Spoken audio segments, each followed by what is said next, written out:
O reino de Deus é um reino de amigos. Ouvi isso de um amigo uma vez e nunca mais esqueci.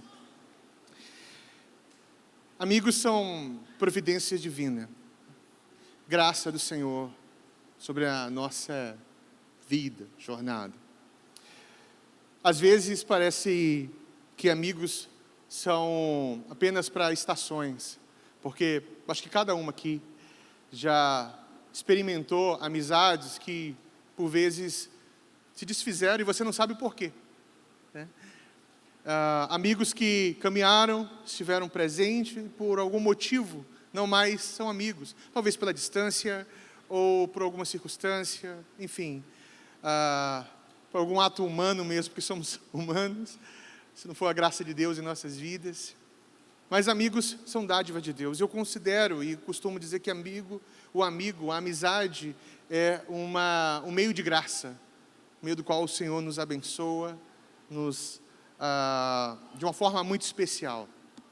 E essa casa e minha família, e eu particularmente, tenho uma alegria de ser abençoado pela vida dos meus amigos. Amigos que o Senhor acrescenta na jornada, amigos que são provisão de Deus, porque supre áreas de deficiências em nossas vidas, amigos que nos faz desejar mais de Jesus. E uma amizade, ela é preciosa, principalmente quando é uma amizade espiritual. Amigos espirituais, eu já preguei sobre isso. Amigos espirituais nos aproximam de Jesus. Amigos espirituais nos encorajam a estarmos mais próximos de Jesus, amarmos a igreja, a dedicarmos as nossas vidas no serviço ao Senhor e serviço aos nossos irmãos. E eu tenho um privilégio hoje, nessa noite, de apresentar para vocês um amigo pessoal, um amigo da família e um amigo dessa casa. Pastor Arthur Martins, por favor, suba. Amém.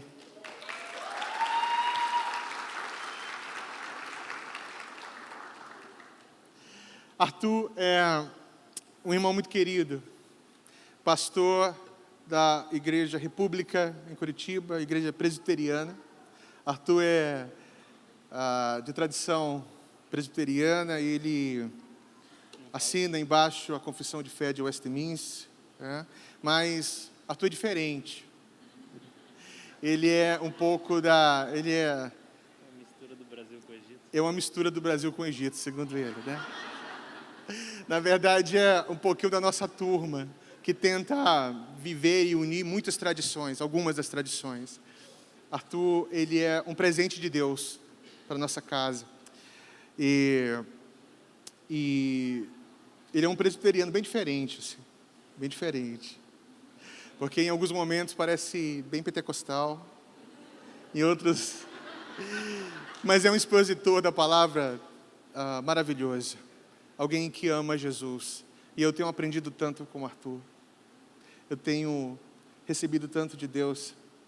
E que bom que vocês vão ouvir. E eu peço que vocês ouçam o Arthur como vocês estivessem me ouvindo. E vocês que me conhecem sabem que é raro eu fazer isso aqui. Então, vamos abençoar a vida do Arthur. Estende tuas mãos. Pai, obrigado pela vida desse servo precioso. O reverendo Arthur é uma bênção na minha vida, na vida dessa casa. E peço, alarga suas tendas, para que mais pessoas possam receber e ser abençoadas por tudo aquilo que o Senhor tem depositado na vida dele. Nós amamos a vida do Arthur, amamos a sua família, amamos a sua igreja. Não amamos só o que o Arthur carrega, nós amamos a vida dele, porque ele é um irmão precioso.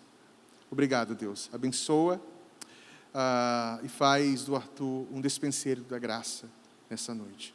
No nome precioso de Jesus. Amém. Arthur também é professor do Telcidade.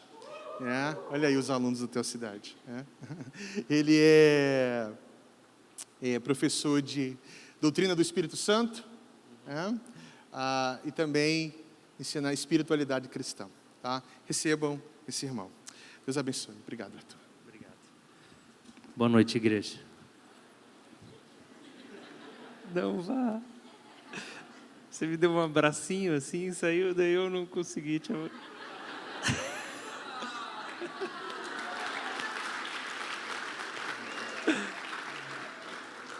Eu perdoei o Arthur depois que ele me deu uma vergonha essa manhã, mas aí perdoei, dei um abraço nele para o Senhor me curar. Você vai ter que assistir no YouTube se você quiser saber. Ele não vai repetir. Eu não vou repetir porque a mensagem é outra. Mas você sabe que cabe também. Mas eu também tenho que perdoar ele, porque ele me deu uma bala com gosto. No mínimo tinha gosto de vômito aquela bala. E eu dormi com aquela bala na boca. Só que por fora ela não estava normal. Eu estava tão cansado depois do culto, cheguei, dormi no sofá, enquanto ele estava lá agonizando pelo Fluminense. Eu deitei, pus a bala, dormi. Dei mais ou menos, uma leve acordada, daí mastiguei a bala, mordi. Nossa! Era inexplicável. Acordei assim, que isso? E ele começou a dar risada da minha cara. Era a bala amaldiçoada do Harry Potter. Queridos, boa noite. Graça e paz. Amém? Essa é a saudação presbiteriana. Então, diga amém com mais força, seu assembleiano safado.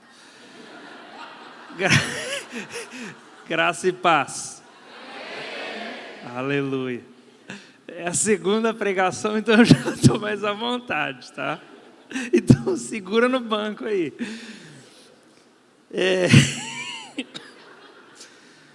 Irmãos, moro em Curitiba, mudei para lá em 2005, o ano também da minha conversão. Nasci em Maringá, interior do Paraná, e fui para lá quando eu era ainda pré-adolescente, me converti. Na minha conversão também, o Senhor me chamou para o ministério. Eu tinha 14 anos, foi no mesmo retiro de carnaval. Fui salvo, nascido de novo e chamado para ser pastor. Tudo no mesmo final de semana, muito intenso. E o Senhor nunca permitiu me desviar, pela graça dEle. A glória é toda dEle. E sou casado com Maria Eugênia, e nós temos 2 filhas gêmeas, Sara e Luísa, 1 ano e 10 meses. Eu acho que essa é a conta ainda, a gente fica contando mês, daí uma hora já passou, mas você está falando ainda que é aqueles. Estão lá em Curitiba, e estão orando por mim, que eu entendi que eu tinha que mudar a direção do sermão, no louvor, e falei, ora aí que não está muito pronto esse outro. Ela disse que reuniu o povo que estava lá em casa, orou, alguém já me deu uma palavra, ela falou, fulano deu tal palavra para você. E eu tô confiante no Senhor de que eu tenho uma palavra do Senhor para vocês nessa noite. Quero convidá-los a abrir as Escrituras na epístola que o apóstolo Paulo escreveu aos Filipenses, no capítulo 2. Filipenses 2. Eu quero te aconselhar essa semana, se você lembrar, vai no YouTube, assiste ou ouve a mensagem que eu preguei pela manhã. Eu falei sobre o amor de Deus por nós, revelado em Cristo. E nessa noite eu vou falar sobre outro tema. O tema da minha mensagem é encarnação, o caminho para o anonimato.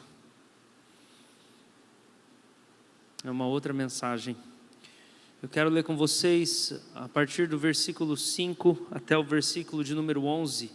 Eu vou fazer uma breve exposição dessa passagem e depois eu vou fazer algumas exortações em cima de citações de outros autores. Você entendeu? Eu vou fazer uma breve explicação dessa passagem e depois eu vou citar outros autores e pastores fazendo aplicações práticas. Então é um pouco diferente da minha mensagem da manhã, onde eu expliquei bastante coisa sobre o texto. Nessa noite eu vou explicar um pouco o texto e vou trazer bastante aplicação. Versículo 5, vou ler na Revista Atualizada. Tem de vós o mesmo sentimento que houve também em Cristo Jesus, pois ele, subsistindo em forma de Deus, não julgou como usurpação o ser igual a Deus, antes a si mesmo se, o quê? Esvaziou, assumindo a forma de servo e tornando-se em semelhança de homens, e reconhecido em figura humana, a si mesmo se humilhou, tornando-se obediente até a morte, e morte de cruz. Pelo que também Deus o exaltou sobremaneira, e lhe deu um nome que está acima de todo nome, para que ao nome de Jesus se dobre todo o joelho nos céus, na terra, debaixo da terra, e toda língua confesse que Jesus Cristo é Senhor, para a glória de Deus Pai. Amém. Senhor, eu quero pedir a sua ajuda aqui nessa noite. Se o Senhor quiser fazer algo especial, além da pregação, além da mensagem, eu peço que o Senhor produza sensibilidade em nossos corações. Nós estamos abertos para Ti. Peço que o Senhor abra os olhos do nosso coração para contemplar o Seu Filho. Pai, deixa-nos contemplar o Seu Filho. Edifica-nos, fortalece-nos na fé, Senhor, e derrama uma porção nova do Teu Espírito Santo. Eu peço a sua ajuda, eu peço que o Senhor envie os anjos ministradores aqui, que o Senhor envie os anjos protetores, eu peço que o Senhor envie toda a ajuda que nós precisamos, Senhor, para recebermos de Ti aquilo que nós precisamos, em nome de Jesus, amém. Quero começar com uma pergunta nessa noite, e a pergunta é: quem de nós gostaria de ser anônimo, desconhecido? Quem de nós? Quem de nós gostaria de ser esquecido, não lembrado? Quem de nós gostaria de passar despercebido? Você já teve essa sensação? Você teve essa experiência? Você entra numa igreja, ninguém fala com você, você sai, ninguém fala com você? Alguém já passou por isso? Lá em Curitiba acontece direto. Os curitibanos não são tão calorosos assim como os manauaras, os cariocas e os mineiros.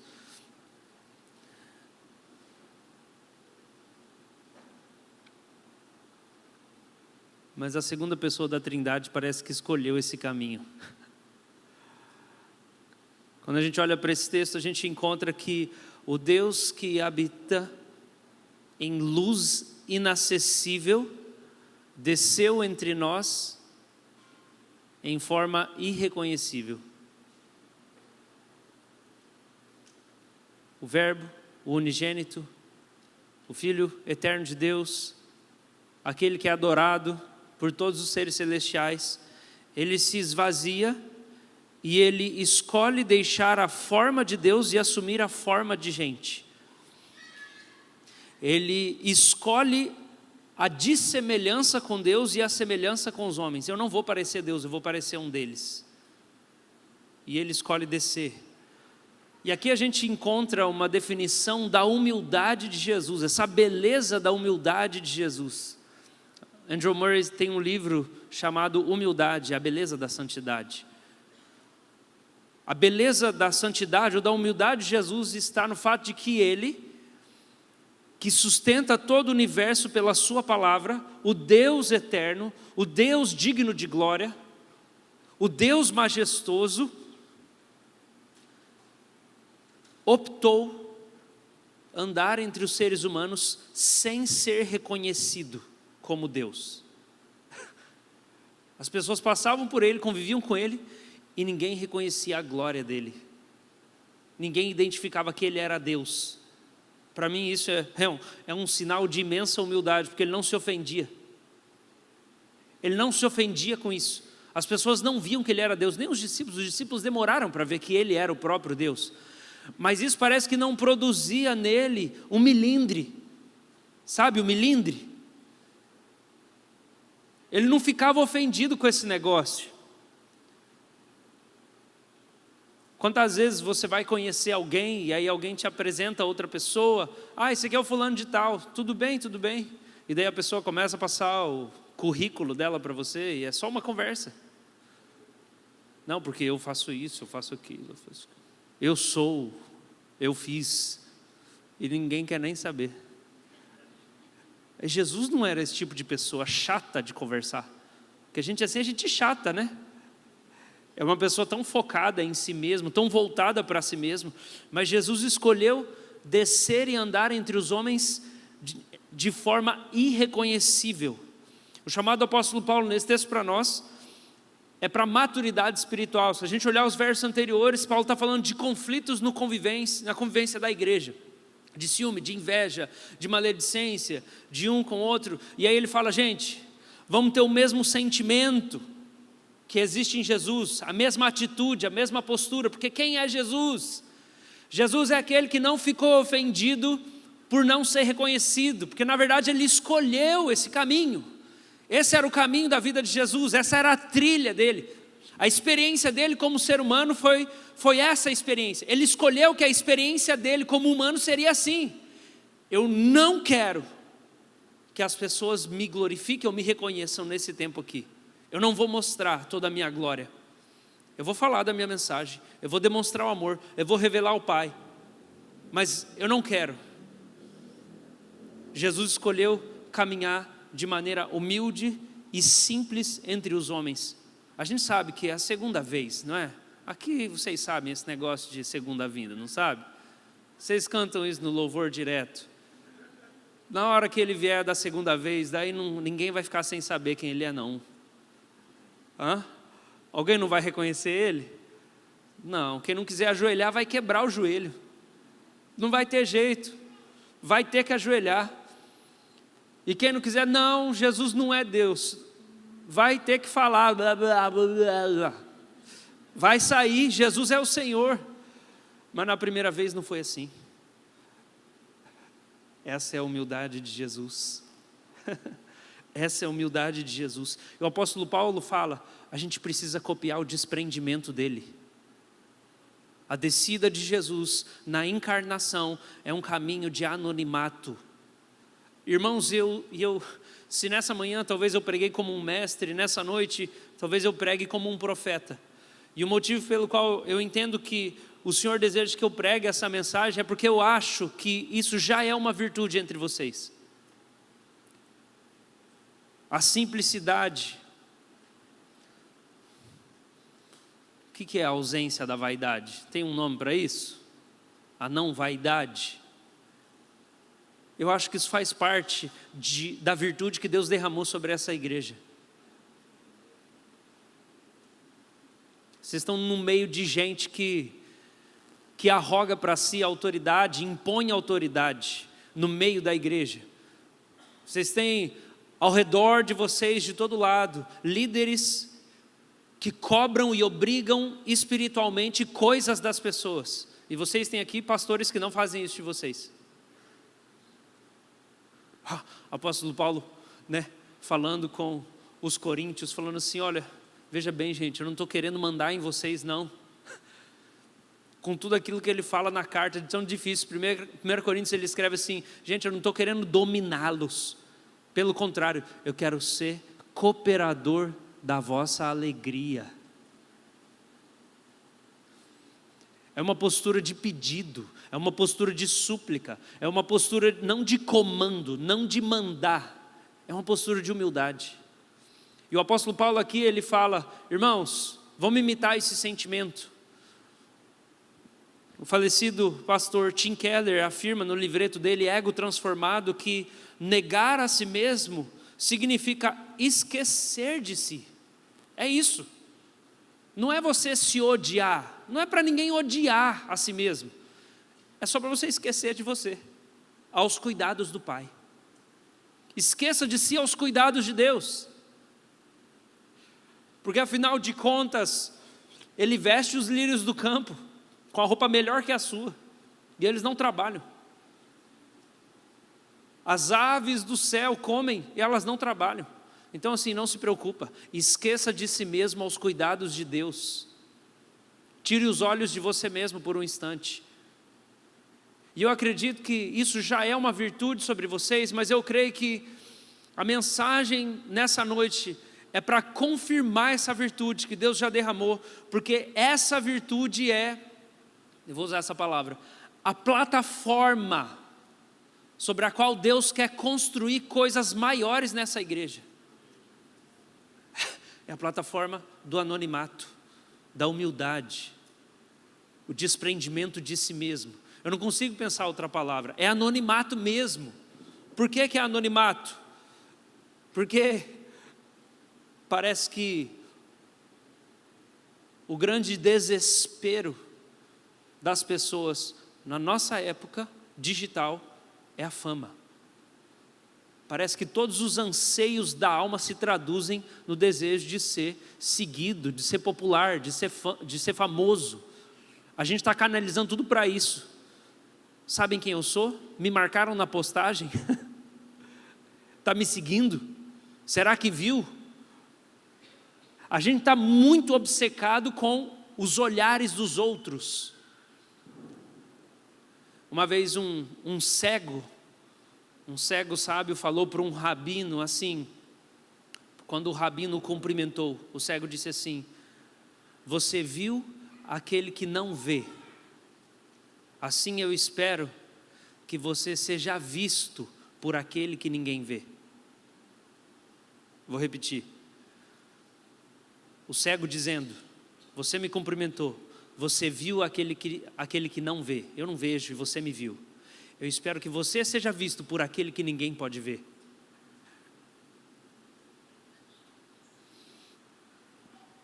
Você já pensou como Deus opta por não ser visto? E esse foi o texto da mensagem da manhã, quando o apóstolo João, em capítulo 1, verso 18, ele fala: ninguém jamais viu a Deus.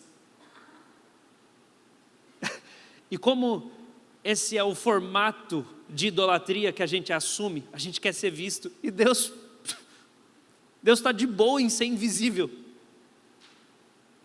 E parece que quando a gente vê essa encarnação de Cristo, a gente vê esse Deus se fazendo visível, ao mesmo tempo que Ele fala: ok, vou me fazer visível, Ele se faz normal, igual a todo mundo, ao ponto que as pessoas nem percebem que Ele é Deus, porque Ele é igual a todo mundo. Ele é visível, mas Ele não fica se exibindo.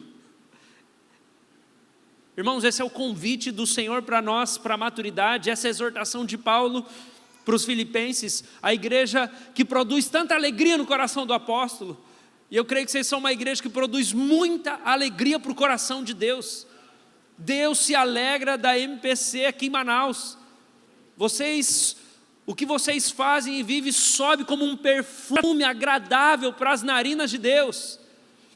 E é porque Deus se alegra tanto de vocês, que a exortação dele é: escolham o caminho do meu filho anônimo. Escolham o caminho daquele que se permitiu não ser reconhecido como glorioso na sua primeira aparição. Escolham esse caminho. Irmãos, esse negócio é tão sério que a gente precisa que a terceira pessoa da Trindade venha nos convencer de que Jesus é de fato Deus. Porque quando Ele vem, não dá para perceber que Ele é. Parece que tinha uns crentes na igreja de Corinto que se achavam da elite, porque eles viram Jesus fisicamente. E daí Paulo fala assim: não tem nada disso.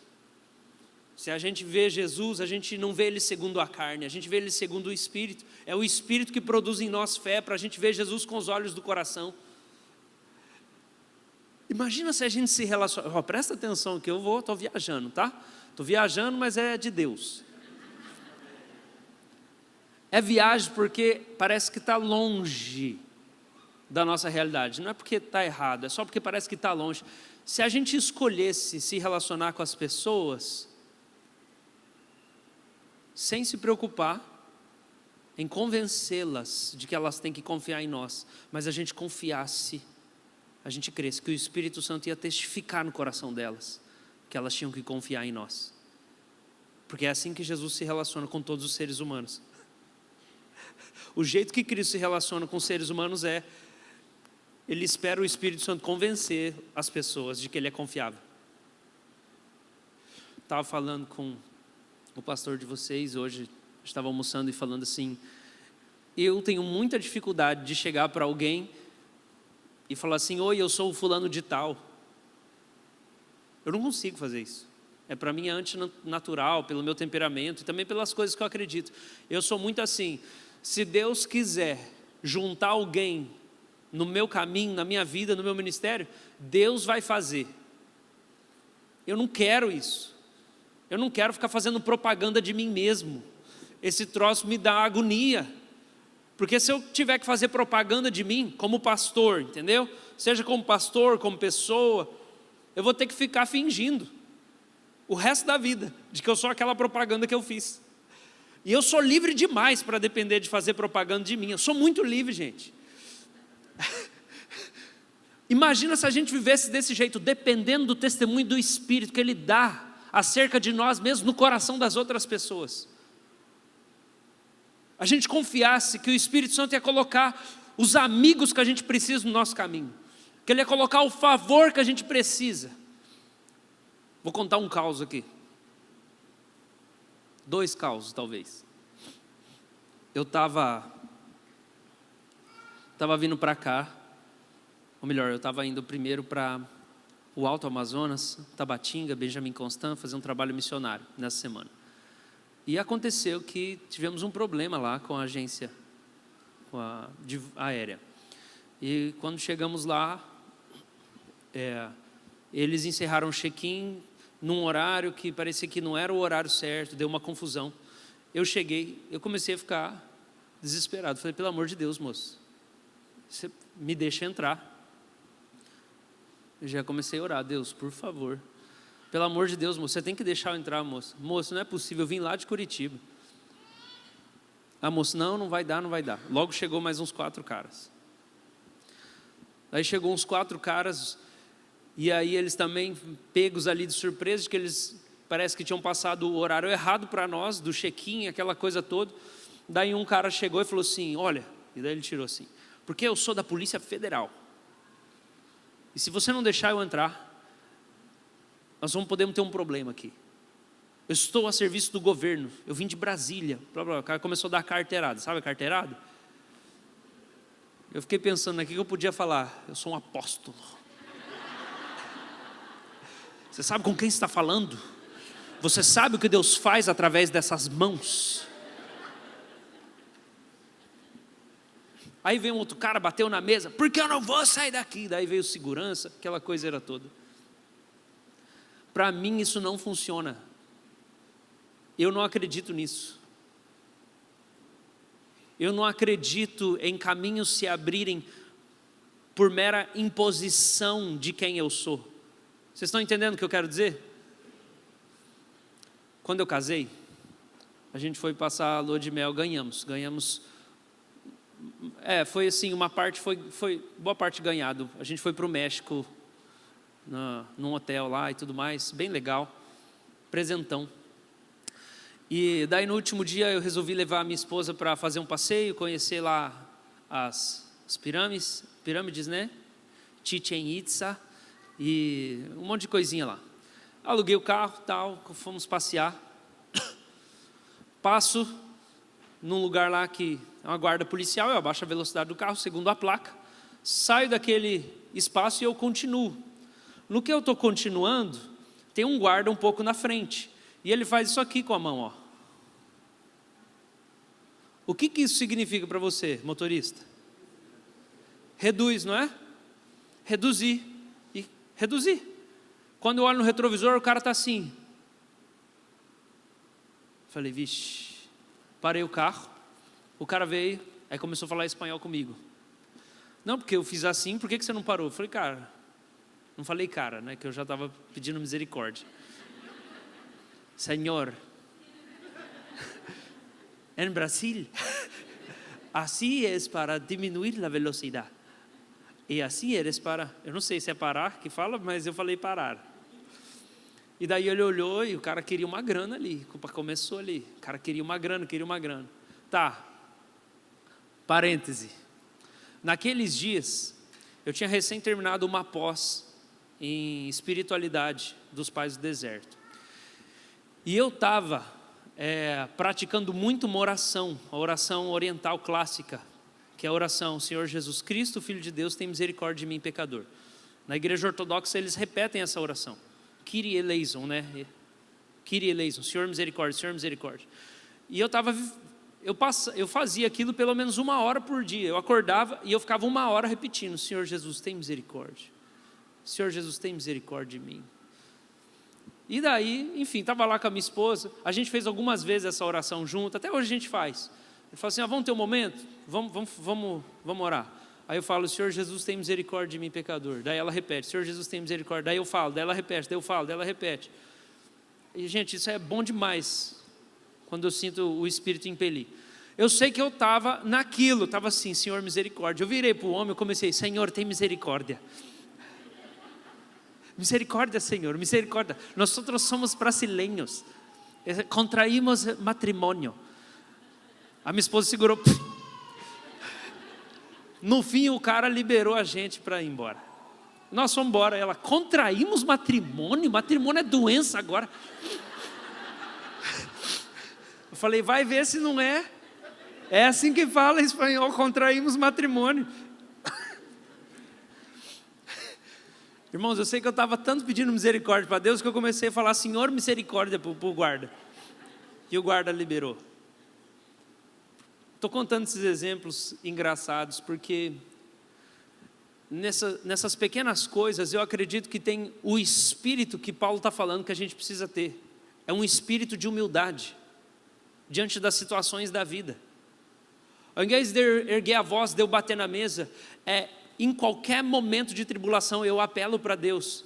Foi assim que Jesus viveu a vida dele aqui como humano. Ele se entregou aos cuidados do Pai a cada situação. E esse é o caminho do anonimato, esse é o caminho da humildade. Ao invés de eu dar a carteirada: mas você sabe quem eu sou? Quando eu comecei a pastorear, eu comecei a plantar a igreja com 20 anos de idade. Então tudo que podia fazer errado eu fiz. E algumas vezes eu dei carteirada nos meninos. Eu tinha 20 anos, os meninos tinham 17, 16. Hoje, né? Hoje são líderes da igreja. Mas algumas vezes, eu lembro de uma vez a gente estava numa reunião e daí eu fui dar uma palavra de correção para eles. E um deles me atravessou. E daí eu falei: cala a boca, porque eu sou o pastor. É o que estou falando, você tem que ficar quieto e ouvir ele. Você já ouviu falar de igreja tóxica?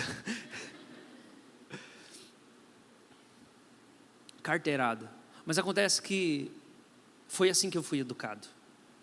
Eu tenho que dizer quem que manda aqui. Jesus nunca fez isso.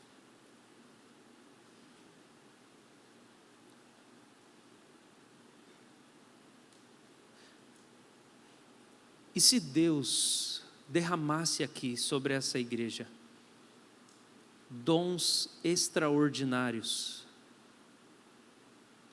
sobre vocês? E se Deus abrisse a janela dos céus e Ele colocasse 1 milhão essa semana na sua mão, fechasse o negócio, 10 milhões. Um tempo atrás veio um irmão em Cristo me procurar e falou assim: pastor, eu preciso de ajuda. Eu falei: por quê?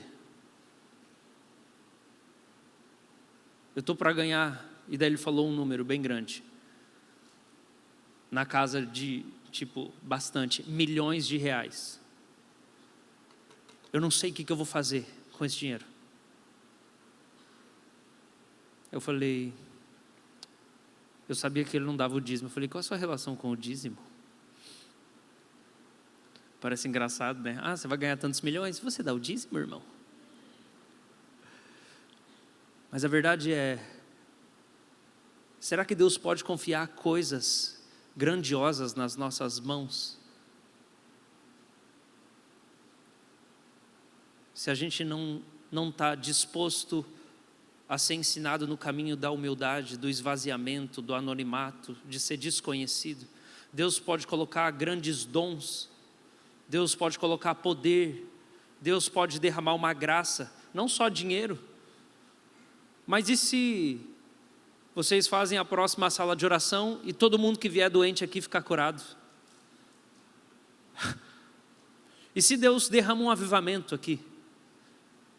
E a presença dele fica tangível nesse lugar aqui, igual aconteceu em tantos lugares na história. E dia e noite vai ter uma fila enorme, desde as 6 da manhã ao redor do quarteirão, porque Deus está aqui dentro desse prédio, e não dá para explicar. Deus vem e ele entra dentro do prédio e ele fica lá.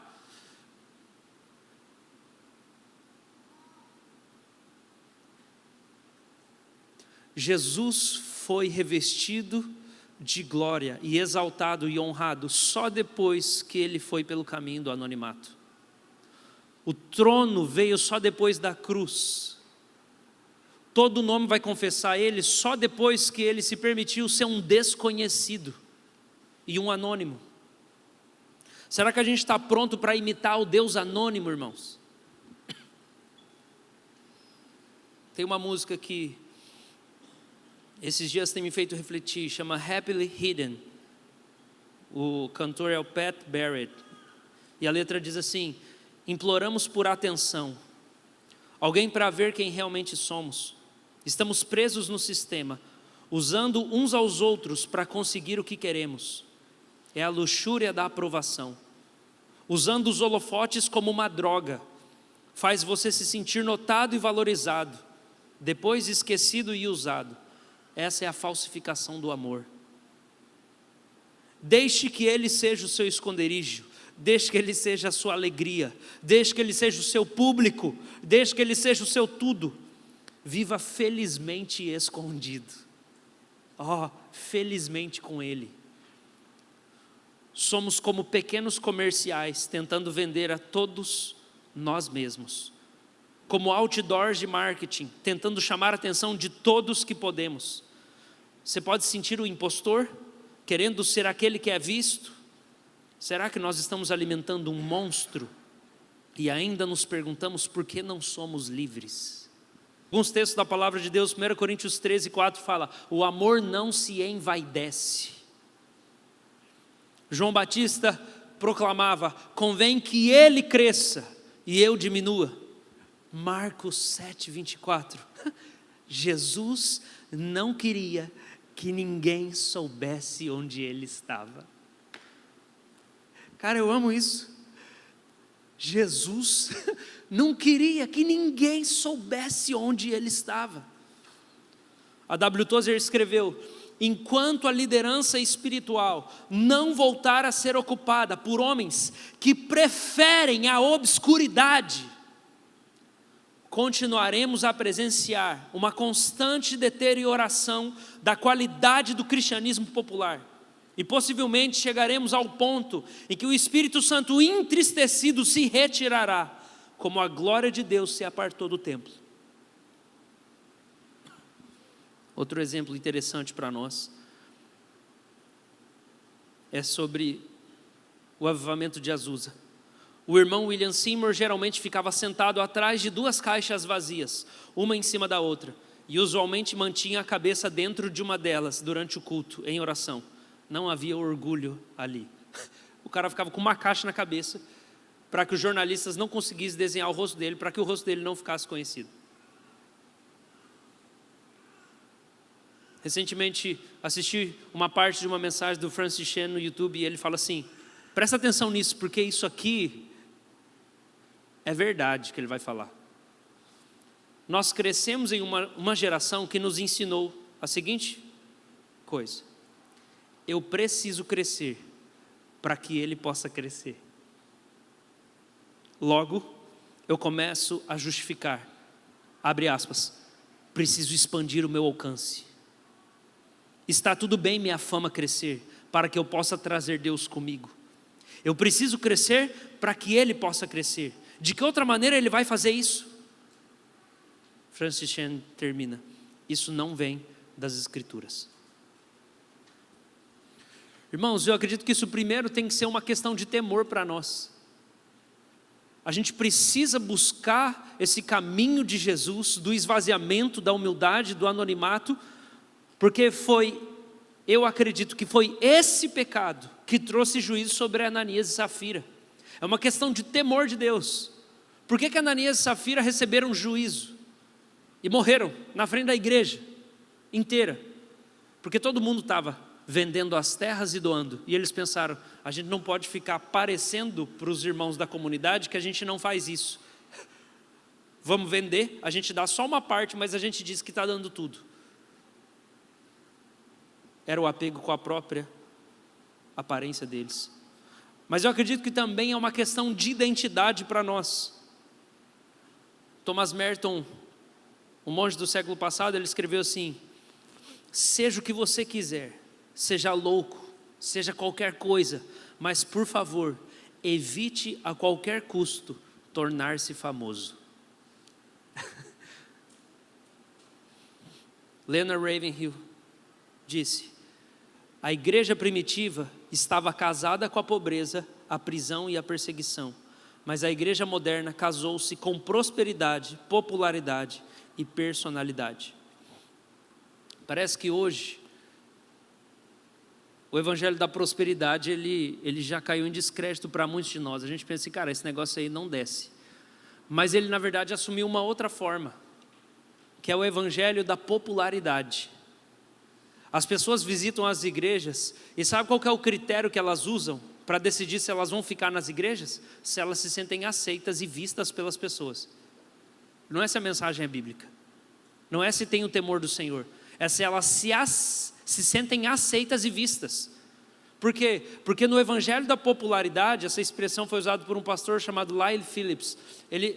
Essa evangelho da prosperidade, você conta a medida do favor de Deus na vida de alguém pelo quanto essa pessoa é popular ou famosa. Você quer saber o quanto Deus me ama? É o tanto de gente que gosta de mim. É assim que eu sei o quanto que Deus me ama. Não foi assim com Jesus.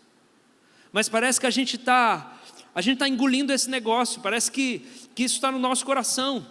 E a gente não entendeu ainda que Abraão recebeu uma promessa de Deus de ser feito um homem famoso. Se você ler em Gênesis capítulo 12, Deus faz uma promessa para Abraão: eu vou fazer o seu nome grande e conhecido. O que significa? Você vai ser famoso.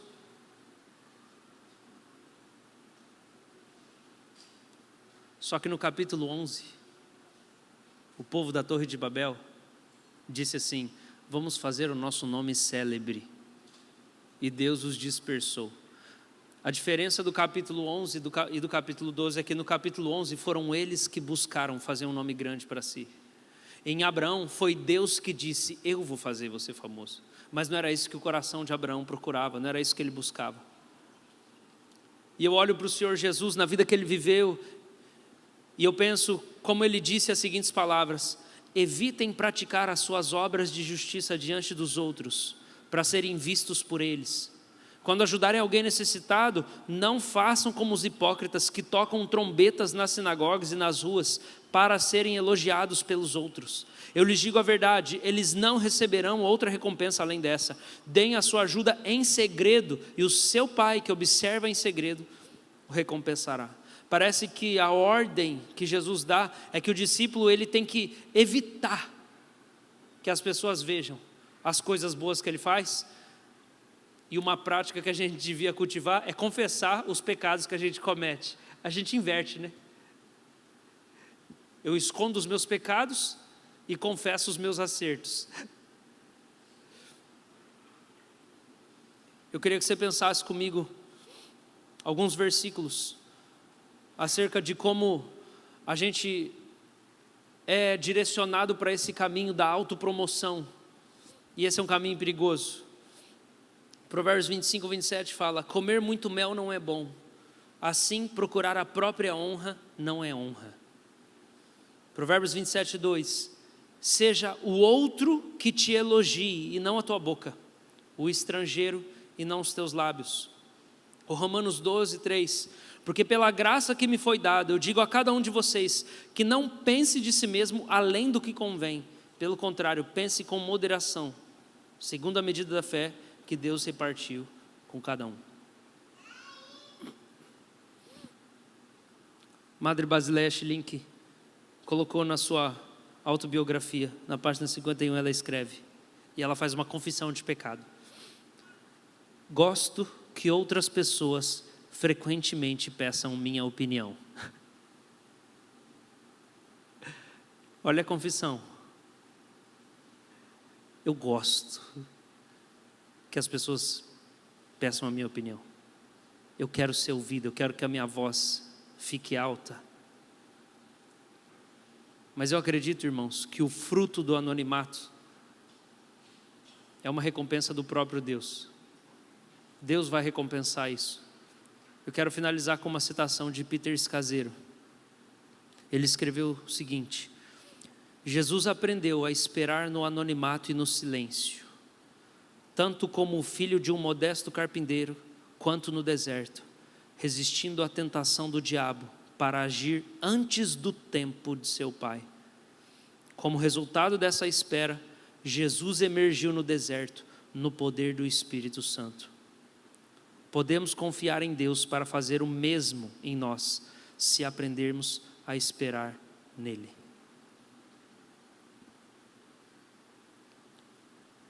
É Deus quem exalta Jesus acima de todo nome.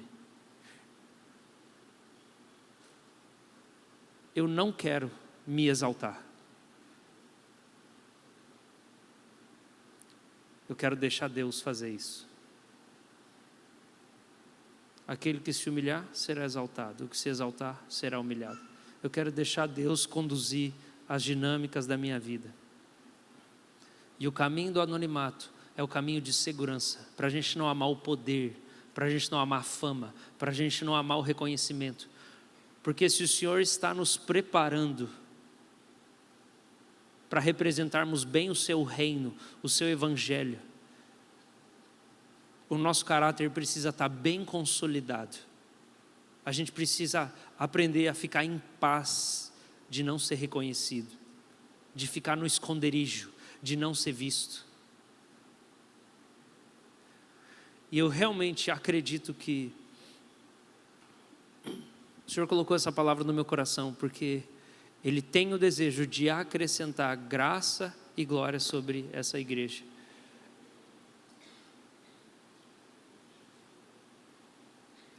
E essa dinâmica não é uma dinâmica simples.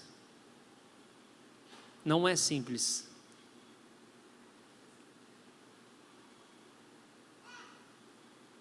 Mas eu quero orar com vocês. Você pode ficar de pé?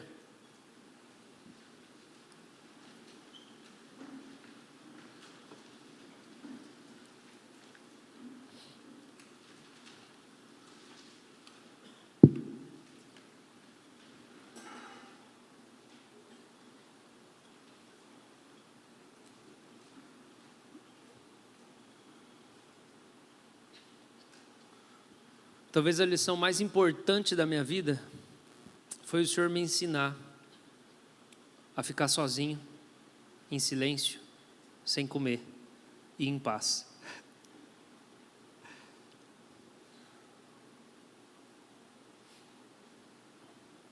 Você quer me deixar feliz? Minha esposa sabe disso. Quer me deixar feliz? Me deixa sozinho em casa e leva o meu celular. Não precisa ter comida lá não.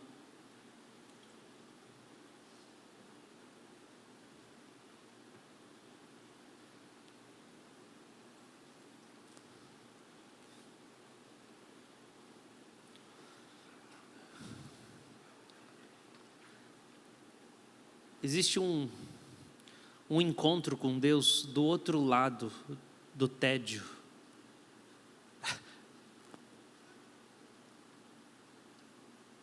A gente precisa ter paciência. Quando Deus pede para você alguns amigos importantes, não é porque Ele quer te desconsolar. Talvez Ele quer desarraigar aquela erva, aquela planta, limpar o terreno, porque Ele quer plantar depois.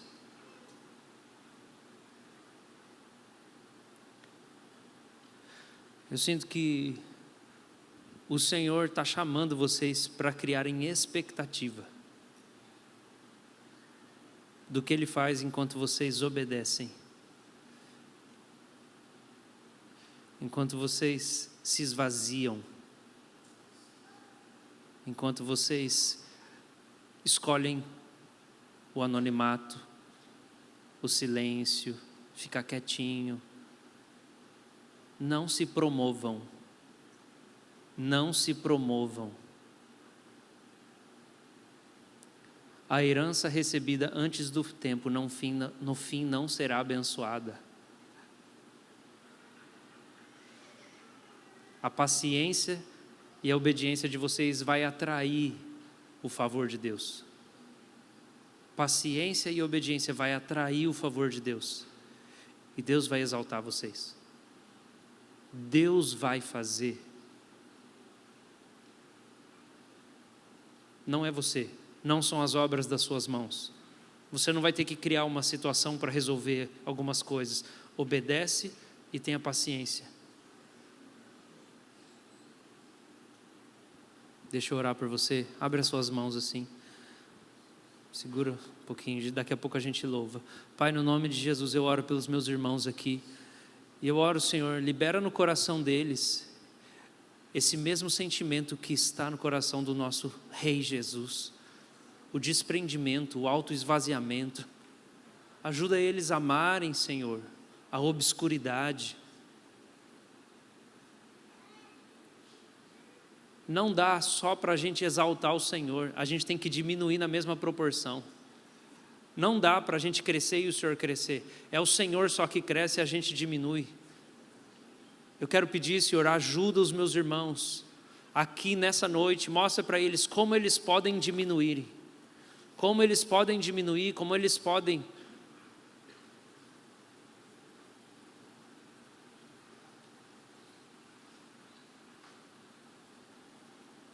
ajusta o foco da humildade diante deles. Mostra para eles o caminho da humildade e põe neles o mesmo sentimento que estava em Cristo, porque o Senhor quer derramar a sua glória sobre esse lugar.